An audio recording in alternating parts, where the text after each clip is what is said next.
जय श्री राम प्रेमी भक्तों। इस तरह अगर नाम जप करोगे तो नाम आपके रोम रोम में समा जाएगा। बंधुओं, नाम जप को महत्वपूर्ण बताया संतों ने, सर्वोत्तम भी बताया है, लेकिन संतों ने इसके आगे भी कुछ बताया है। संतों ने कहा है कि नाम जप एक प्रकार से नहीं होता, नाम जप 4 प्रकार से होता है। पहला प्रकार है हमारी वाणी के द्वारा, उसको बैखरी जाप कहते हैं। दूसरा होता मध्यमा, उसे होठों और जीभ से किया जाता है। तीसरा होता है मानसिक, उसको मन से किया जाता है। और जो सर्वश्रेष्ठ होता है वह प्राण जप होता है। तो पहली जो क्लास का नाम जप है वह शुरुआत के लिए होता है। शुरुआत में आप वाणी से परमात्मा का कोई भी नाम जप करें। जब उसके अंदर निरंतरता आ जाए तो वह छूट जाता है, छोड़ना नहीं पड़ता।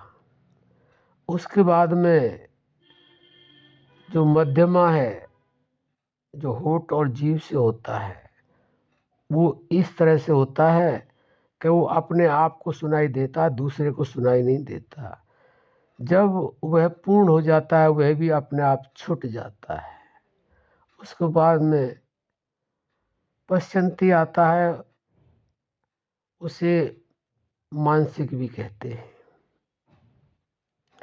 तो बंधुओं, उसके बाद में वह भी छूट जाता है।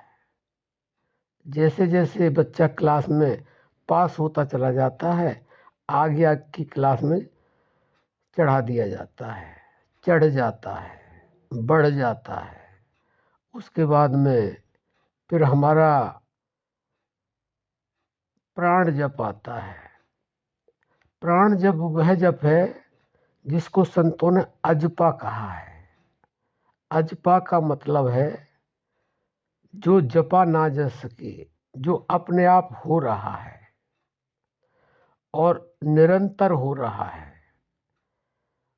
उससे ही हमारे संतों ने जुड़ने का प्रयास किया और जुड़े, और जो उसके साथ निरंतरता से जुड़े उनको वह उपलब्धि प्राप्त हुई जो उन्हें चाहिए। जो प्राण जप निरंतर करते हैं उनके अंदर एकाग्रता आ जाती है, और जब मन के अंदर एकाग्रता आ जाती है तो वह जप हमारे रोम रोम में समा जाता है। जब उसका निरंतर अभ्यास होता है तो धीरे धीरे अभ्यास के द्वारा वह हमारे प्राणों में समाने लगता है। और एक समय ऐसा आता है कि उसके बिना जीव रह नहीं पाता है, और जब जीव की वह अवस्था हो जाती है कि उसके बिना ना रहा जाए तो उसी को कहते हैं कि वो रोम रोम में समा जाता है। तो उसी को मुक्ति भी कहते हैं संत। जब हमारा प्राण जब निरंतरता से अभ्यास के द्वारा और रोम रोम में समा जाए तो वह कभी छूट नहीं सकता, क्योंकि वह प्राणों में समाया हुआ है। और प्राण जब तक हमारे शरीर में है तब तक वह हमारे साथ ही रहेगा, और सूक्ष्मतम अवस्था में वह अनंत काल तक हमारे साथ ही रहता है। इसी को मुक्ति भी कहते हैं। तो बंधुओं, आप इस तरह से अगर नाम जप करेंगे, क्योंकि इसको आप अपने आप नहीं कर सकते, इसके लिए आपको किसी ज्ञानी, आत्मज्ञानी, ब्रह्मज्ञानी गुरु से मिलना होगा। वह आपको उपदेश करेगा तो आपकी समझ में आएगा कि किस तरह से करना है और कैसे करना है।